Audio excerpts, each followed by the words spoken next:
Hello class. Today we're going to continue learning about matter. We're going to finish focusing on the first I can statement and move on to the second I can statement. Quick review. The other day we did a short activity of reading online and talking about matter and then coming up with a class definition. If you were absent for that, here's an example of one class definition. Matter is something that is tangible, meaning it is 3D. It exists and takes up space and has mass, which means it's also made of atoms. And matter can come in the form of solid, liquid, gas, or plasma. We talked about what matter is not. Matter is not forms of energy, forces, or feelings or emotions.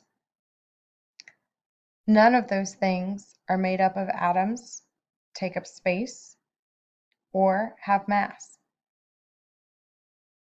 They also do not come in the form of a gas, solid, or liquid, so therefore, these things are not matter. We took some time to investigate what is an atom, and we came up with a class definition for that as well. Here's an example. If you were absent, you can write down in your notebook.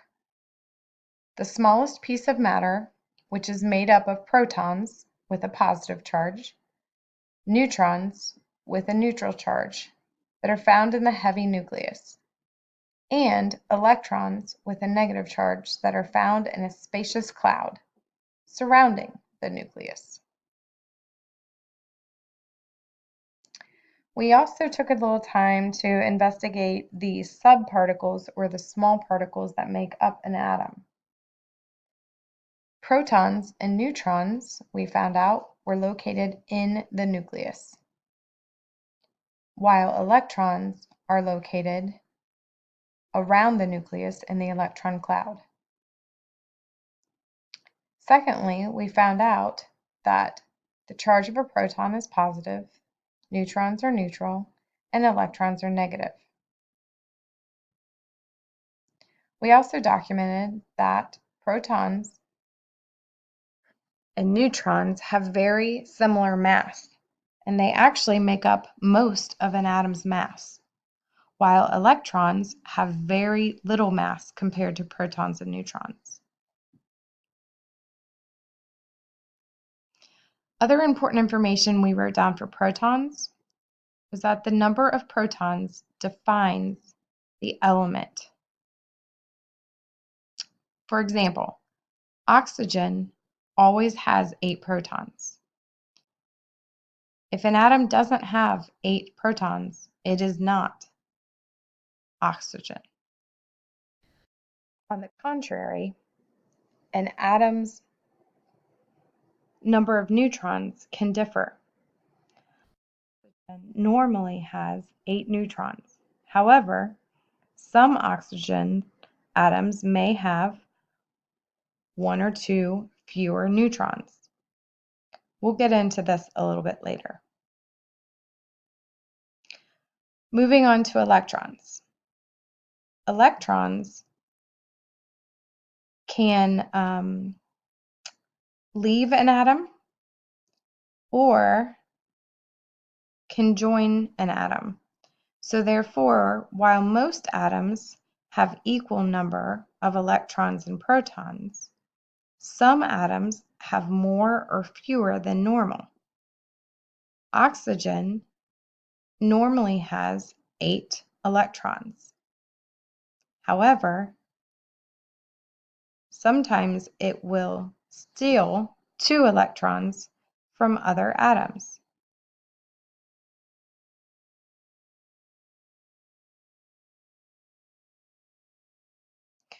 To go a little further than we did the other day, please record this information in the box that says other information and beside electrons. We already know that electrons exist in the electron cloud, but what we haven't talked about yet is energy levels. As you can tell in the top diagram, there are 4 energy levels listed here. We will only be held responsible for knowing about the first 2 energy levels. So make sure you include this information on your notes. The first energy level is located closest to the nucleus, and it only can hold 2 electrons. The second energy level can hold up to 8 electrons. This information will become very important when we start to talk about why certain atoms like to bond with other atoms.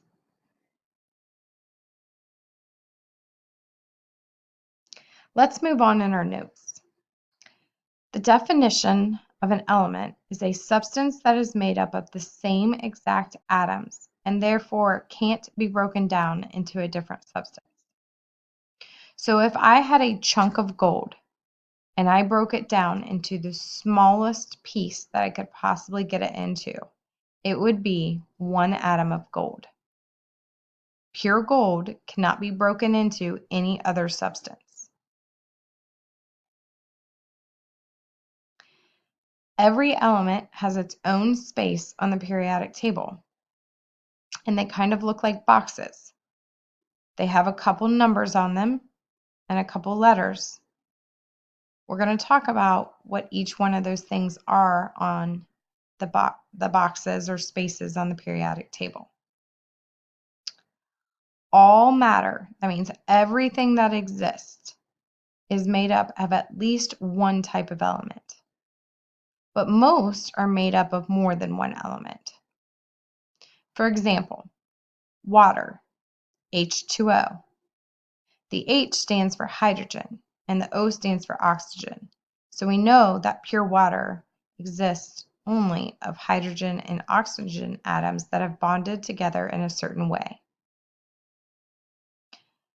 The next one down is sodium chloride, and that is just a fancy word for salt. So salt is composed of 2 different elements, sodium and chloride. Now, it's important to understand how elements can be similar and different to one another. There are approximately 118 unique identified elements. So when you look at the periodic table that we're going to give you in a couple days, and you'll be customizing that periodic table to better understand how it is arranged, notice that there are 118 identified elements on it. That doesn't mean that we won't come across more. Elements have different identities because they have different amounts of protons. Remember, the number of protons is also that element's atomic number, and the atomic number identifies the element.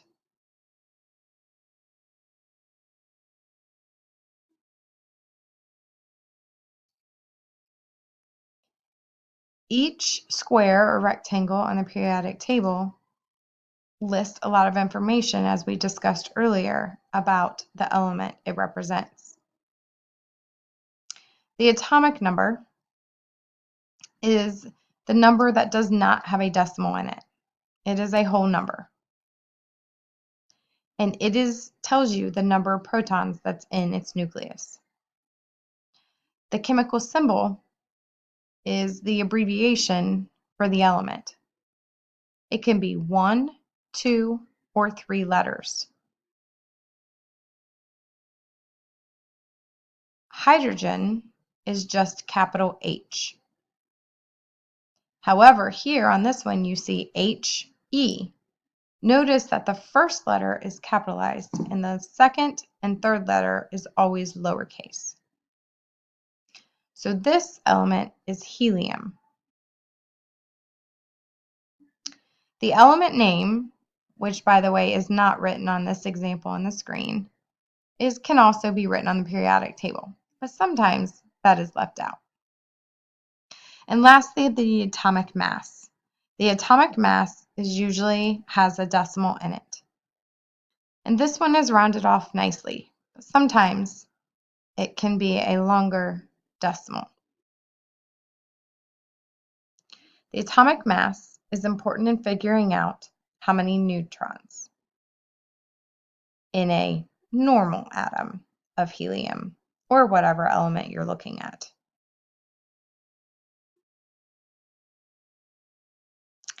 All right, so let's talk about the atomic number a little bit further. The definition of this is a number listed on the periodic table for each element. It states the number of protons in one atom of that specific element. So helium, as shown on the last screen, has 2 protons, and that's why its atomic number is 2. No 2 elements have the same number of protons. Therefore, no 2 elements have the same atomic number. And that makes it really easy to list elements in order of the atomic number on the periodic table. Now, most atoms have a balanced or a zero or a neutral charge. That means that they have the same number of protons, which have a positive charge, and the same number of electrons, which have a negative charge. So think about it like this. If you have a hydrogen atom, its atomic number is 1. So that means that it has 1 positive charge in its nucleus. Usually, a hydrogen atom would also have 1 electron in its electron cloud with a -1 charge. And therefore, the overall charge of the atom with a +1 in the nucleus and a -1 in the electron cloud is 0. However, there are atoms that do not have a 0 charge, and those are called ions. So ions have a different amount of electrons than their number of protons. Atomic mass and mass number.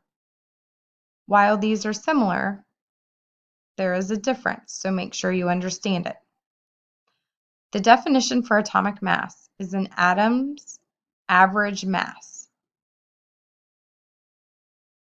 So that means that if we were to take what we consider a normal oxygen atom and find the mass of all of its subparticles that make up that atom, that would be its atomic mass. An atom of a certain element has to have a certain number of protons, but the number of neutrons and electrons can differ. And that's why we have to say that an atomic mass is an average mass. Mass number is slightly different. It is just the rounded atomic mass. So sometimes, because there can be a long string of numbers after the decimal point for the atomic mass, the mass number is just rounded to the nearest whole number. We will practice this in class.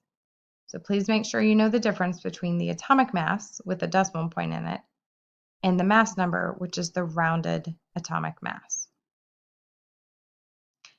Something important to know, like I said earlier, if you have the atomic mass, you can figure out the number of protons. The mass number is the sum of the protons and neutrons. So if you have the atomic number and you have the atomic mass, you could round the atomic mass to get the mass number and subtract the atomic number from it and come up with the number of neutrons. We will practice this in class, but use the example in the top right corner first. Helium has an atomic mass of 4.00. That means its mass number is just rounded, so it's going to be 4. We take the mass number of 4 and subtract 2, and we get 2 neutrons and also 2 protons because the atomic number is 2. Last but not least, the chemical symbol. Remember that this is a universal abbreviation so that all people around the world understand that when we're talking about helium, It is He.